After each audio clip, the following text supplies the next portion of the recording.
சில இம்பார்ட்டண்டான பாயிண்ட்ஸ் பார்க்கலாம். இந்தியாவில் எந்த பயிர் உற்பத்தியில் எத்தனையாவது இடம் வகிக்குதுன்னு பார்க்கலாம். கரும்பு உற்பத்தியில் பார்த்தீங்கன்னா 2வது இடம், சர்க்கரை உற்பத்தியில் 3வது இடம், பருத்தி உற்பத்தியில் பார்த்தீங்கன்னா இந்தியா 2வது இடம், நெல் உற்பத்தியிலும் 2வது இடம், நிலக்கடலை உற்பத்தியில் பார்த்தீங்கன்னா 2வது இடம், காஃபி உற்பத்தியில் 7வது இடம், பழம் காய் வகைகள் உற்பத்தியில் 2வது இடம் வகிக்கிறது இந்தியா. இதெல்லாம் இந்தியாவின் நிலவரப்படி.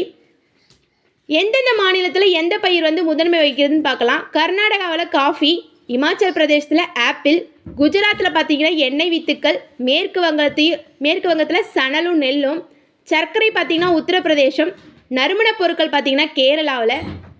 இந்தியாவின் தங்க இலைப்பயிர் என்னன்னு பார்த்தீங்கன்னா சணல். இந்தியாவின் தங்க இலைப்பயிர் என்னன்னு பார்த்தீங்கன்னா சணல். உலகிலேயே மிக நீளமான அணை எதுன்னு பார்த்தீங்கன்னா ஹிராகுட் அணை. உலகிலேயே மிக நீளமான அணை பார்த்தீங்கன்னா ஹிராகுட் அணை. வாணிப பயிர்னு எதை சொல்கிறாங்கன்னு பார்த்தீங்கன்னா பருத்தி. வாணிப பயிர்னு எது சொல்கிறாங்கன்னு பார்த்தீங்கன்னா பருத்தி. இந்தியாவின் உயரமான புவியீர்ப்பு அணை என்னன்னு பார்த்தீங்கன்னா பக்ரானங்கல் அணை. இந்தியாவின் உயரமான புவியீர்ப்பு அணை என்னன்னு பார்த்தீங்கன்னா பக்ரானங்கல் அணை.